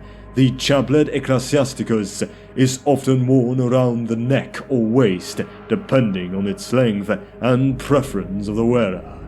In some cases, each bead represents 10 or even more acts of penance, going as high as 1,000 acts per bead. The chaplet is combat ready, each bead made of adamantium. The Chirurgeon's Tools, implements of both torture and salvation. The Chirurgeon's tools can restore the fallen so that they might fight once more. The Fleur-de-Lis tattoo, devoted to the ecclesiarchy in mind and body. The Adepta Sororitas often bear tattoos, ritual scarring, or other markings that display their loyalty. The Fleur-de-Lis is a symbol of the sisterhood, but a sister might also bear markings of the ecclesiarchy or the Inquisition. In addition, roses, wings, or other order-specific icons might be chosen by a sister. The Lord Hailer. Proclaiming the power of the Emperor in heavenly tones, a Lord Hailer bolsters the spirits of the faithful. The Presidium Protectiva. Constructed from layers of armorplast and ceramite, these shields are said to contain small fragments of armor originally worn by the Emperor. They are only found amongst the Adepta, and even then are only issued to those sisters who excel and prefer to engage in hand-to-hand combat. Due to the weight of the Presidium Protectiva, it can only be used by a sister wearing Sororitas power armor. The Rosarius. A Rosarius is a gorget or amulet worn by some members of the ecclesiarchy to protect them from physical and spiritual harm. It is believed that the stronger the bearer's belief in the might of the Emperor, the stronger the Rosarius' force field will be. The Simulacrum Imperialis. Some of the most precious artifacts in the possession of the Holy Ordos, Simulacrum Imperialis, are holy symbols of the ecclesiarchy that were once borne by a saint of the Imperium, or have been fashioned from the bones of a saint. Brought out only rarely, usually when the forces of heresy and the warp are at their worst, a Simulacrum Imperialis is often carried at the forefront of an Adepta Sororitas' battle group. Considered one of the purest symbols of the ecclesiarchy and the might of faith in the God Emperor, the mere sight of one such simulacrum is often sufficient to raise the spirit and fighting zeal of any nearby allies. These holy symbols are wellsprings of inspiration and faith, and it is a great honor to carry such an irreplaceable relic into battle. And the Storm Shield. A storm shield is a large, solid shield that has an energy field generator built into it. The shield offers physical protection and is capable of deflecting even the most powerful attacks. As for melee weapons, they use the chainsword, the neural whip. These psycho-conductive neural whips are often carried by mistresses of repentance, and are as much symbols of rank as they are vicious weapons that can slice open armor and flesh alike. Then power weapons, and the Eviscerator, an obscenely large double-handed chain weapon that is favored by ecclesiarchy zealots, witch hunters, and the Sister Repentia of the Adepta Sororitas. Although very unwieldy and tiring to use, the Eviscerator is fully capable of bisecting an armored man or tearing open the most blasphemously corrupted mutant in a single stroke of its gargantuan blade. It can slice through walls and even damage vehicles. Since it must be wielded with both hands, it cannot be used in combination with another close combat weapon. Now, their ranged weapons. They use the autogun, the shotgun, the Condemner bolt gun. The Condemner bolt gun is a highly specialized combi weapon used almost exclusively by the operatives of the Ordo Hereticus and the Adepta. Combining a bolt gun with a single-shot crossbow armature, these archaic-seeming weapons fire a silver stake engraved with sigils of disruption that destabilize a psyker's connection with the warp. Then the Godwin Deaz Storm Bolter. The storm bolter used by servants of the Ecclesiarchy are not drastically unlike those used by throne agents, firing bolt rounds at a greatly increased rate of fire. This weapon requires 2 hands to operate and is essentially 2 bolters firing in synchronized bursts. Its high rate of ammunition consumption makes the weapon impractical in many situations, but few would argue with the results that such a powerful symbol of faith can have. Then the Combi Flamer, Combi Melter, or Combi Plasma. The Plasma Pistol. The Seraphim Inferno Pistol. The deadly Inferno Pistol can burn through even the most fortified of structures or armor. It is well known that if one weapon will do, 2 will do twice as well. The Seraphim Inferno pistols are designed to work as a pair and can be used while in hand-to-hand combat by specially trained Seraphim. And the Exorcist Missile Launcher. Though notoriously unreliable, the Exorcist missile launcher's volleys are considered by many to be the Adeptus Ministorum's final word in anti-armor firepower. As for special weapons, they use the Storm Bolter, the Seraphim Hand Flamer.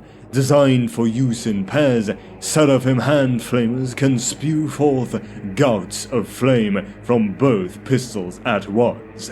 In addition, the Hand Flamers are designed to be used in melee combat and can release small controlled bursts of flame that use negligible amounts of promethium. The weapon can be used both as a ranged weapon and a melee weapon by those who are properly trained.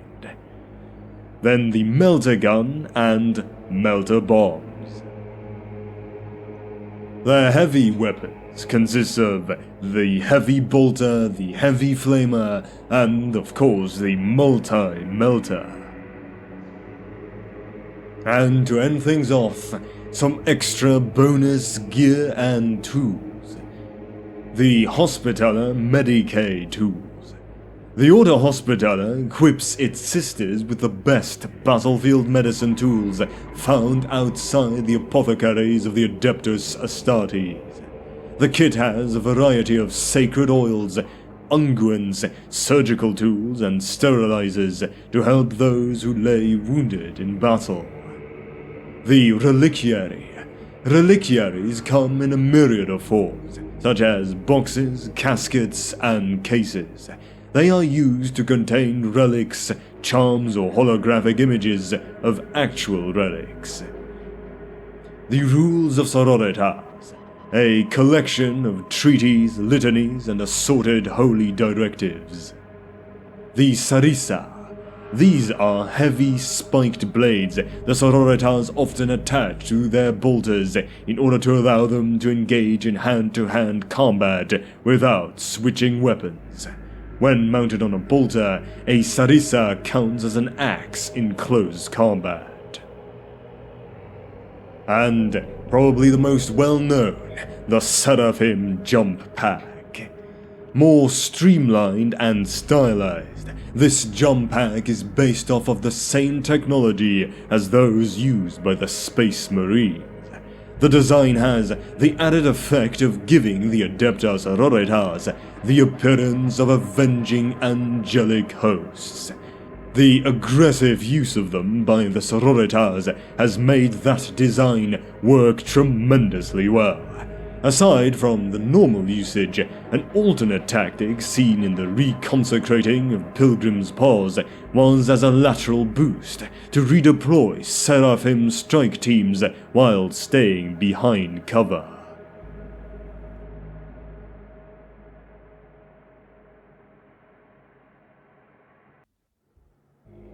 The Adepta Sororitas vehicles. First, the Sororitas Rhino. The Rhino personnel carrier is the most common transport vehicle at the disposal of the Sisters of Battle, allowing units to move swiftly to where they are most needed, be it to seize an objective or strike deep into the heart of an enemy force. This tried and tested vehicle is famously robust, easy to repair, and utilized extensively by the Imperium's most elite fighting forces, such as the ADEPTA Astartes and the ADEPTA Sororitas. The Rhino is fully capable of interacting with power armor, recharging power cells, and downloading tactical battle information as troops are transported into the thick of battle. Rhinos, like all Sisters of Battle vehicles, are bedecked with holy symbols and relics in addition to military insignia denoting squad and order markings. The door hatches of the Order's Rhinos are often emblazoned with the sigil Sororitas, the icon of the Sisters of Battle. Next, the Immolator. The Immolator battle tank is a design exclusive to the Adeptus Monasterium, based upon the ubiquitous Rhino chassis. Immolators carry deadly but short-ranged, twin-heavy flamers that cleanse the battlefield of all but the toughest of foes. The sight of such a tank rumbling into sight has disrupted more than one enemy battle line, as warriors try in vain to evade an Immolator's fearsome inferno. Sisters of Battle favor bolters, flamers, and melters to eradicate their enemies, the so-called Holy Trinity of weapons. As a result, some Immolators are armed with a pair of tank-busting multi-melters instead of the traditional heavy flamers, whilst others mount heavy bolters to cut down enemy infantry formations at range. Immolators are tactically versatile vehicles, and the tank of choice for many Sororitas commanders, for in addition to their prodigious armaments, their armored hulls can carry squads of battle sisters, deploying them onto vital objectives, and then supporting them with heavy weapons fire. The Exorcist. An Exorcist is one of the Adepta's most unique weapons of war, a vehicle that unleashes volleys of explosive, armor-piercing judgment upon the foes of the Imperium. They are, however, unpredictable machines that are only vaguely understood by the tech priests who must continuously service them.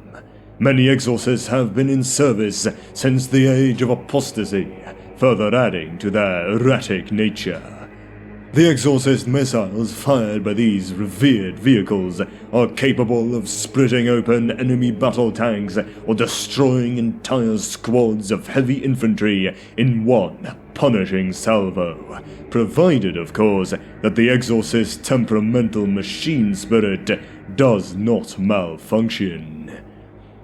Most vehicles in the Sisters of Battle's armory serve multiple purposes, for in addition to being weapons of war, they are mobile shrines adorned with devotional icons and carvings. The Exorcist is perhaps the most ornate example of this. Each is an individual work of art, whose battlefield role of providing devastating long-range fire support is secondary to its significance as a potent, divine symbol of the power and glory of the ecclesiarchy. And, of course, the Penitent Engine. Penitent engines are towering, bipedal vehicles that rampage through the enemy's battle lines, leaving death and carnage in their wake. The machine's arm-mounted flamers blaze a trail of fiery destruction as they thunder towards their foes, and their gigantic, razor-edged buzzsaws carve through armor, flesh, and bone with every frenzied swipe. To be a pilot of a penitent engine is to have committed a terrible crime, one so heinous that punishment such as imprisonment, exile, arco-flagellation, or execution is deemed too lenient. Many of the unfortunates sentenced to pilot penitent engines were once members of the ecclesiarchy, priests fallen from grace, or battle sisters who have, through failure of duty or faith, caused the deaths of their fellows. A multitude of wires and chemical injectors are implanted into the condemned pilots' spines, and when they are not ripping through the ranks of their enemies, lances of pain and images of guilt shoot directly into their brains, reminding them of their sins. Driven by their pilots' frantic need for forgiveness, penitent engines charge towards the closest foe in sight, heedless of any danger, knowing that only in death, theirs or the enemy's, can forgiveness finally be earned. Penitent engines often charge into battle beside the ranks of the Order's militant. The Sisters of Battle consider it their sacred duty to witness these great machines in the fires of combat, observing the actions of their fallen brothers and sisters as they atone for past sins and seek redemption. Ecclesiarchy Relics. Ecclesiarchy relics are items of incredible rarity, holy artifacts and revered tools of destruction that the ecclesiarchy will go to any lengths to recover and protect. Such is their spiritual provenance that they are powerful weapons in the hands of the faithful, and in extreme circumstances they will be entrusted to the warriors of the Adeptus Ministorum. Only one each of the following relics can be chosen per army. The Blade of Admonition. This blessed power sword is the very blade carried into battle by Alicia Dominica, the founding saint of the Adepta Sororitas, and was famously used to cut the head from the arch-traitor Gorge Vandire and bring an end to the reign of blood. Saint Dominica wielded this blade in the decades following the reformation of the ecclesiarchy, and 1,000 more false prophets and heretics were slain upon its razor edge before Alicia's eventual martyrdom. The silver blade was recovered and polished to a mirror finish, and it is said that one who looks upon it can see the reflection of their own soul. Those who wield the sword cannot therefore fail to compare their worthiness to that of Saint Dominica, and so strive to emulate her peerless example. Then the Cloak of Saint Aspira. Canoness Saint Aspira of the Order of the Bloody Rose led her battle sisters in a war of faith that liberated nearly 100 worlds from the grip of the blasphemous tyrant Deneskura. At the inception of the war, Aspira was presented with a magnificent cloak blessed in the ecclesiastical palaces of Terra. Whilst this, in and of itself, marked the cloak as a treasured relic, small shards of the Emperor's own armor were woven into it to ward away the blows of the enemy, elevating it to a sacred garment of incomparable spiritual significance.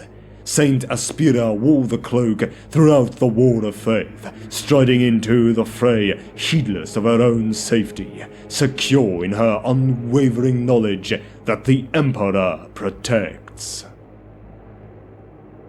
The Mantle of Ophelia. The Mantle of Ophelia was once the badge of office for the prioress of the convent Sanctorum, and was worn by Helena the Virtuous, a living saint and one of the most revered leaders in the history of the Adepta Sororitas. The mantle is thought to have sacred powers of protection, for Helena was said to have anointed it with the tears of the Emperor, a phial of blood-like liquid meticulously collected over a century from weeping statues of the Emperor found across the cardinal worlds of the Imperium. The Sacred Banner of the Order Militant.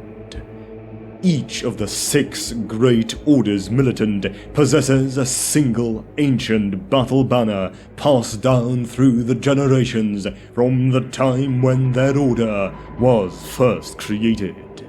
It is said that several strands of hair taken from each of the order's founding saints are woven into these sacred banners, and as such, their divine provenance is beyond doubt. Each banner represents the heritage and history of their respective orders, and the honor of carrying one is granted only to the most faithful and accomplished members of the Sisterhood. They are proudly born to war, and the battle sisters who fight beneath their shadow are inspired to greater feats of glory, redoubling their efforts and refusing to retreat. The Rod of Grace. The Rod of Grace is a melee weapon, similar to a Space Marine chaplain's Crozius Arcanum, and wielded by Helena the Virtuous in battle. The Rod of Grace is covered with a shimmering force field. However, this field is much more powerful and can be focused into a beam to strike at a distance. And the Scepter of Vengeance. The Scepter of Vengeance was the huge, heavy power mace wielded by Saint Ophelia in hand-to-hand combat. Its head is wreathed in a shimmering flame which leaves a trail of fiery sparks as it swings through the air.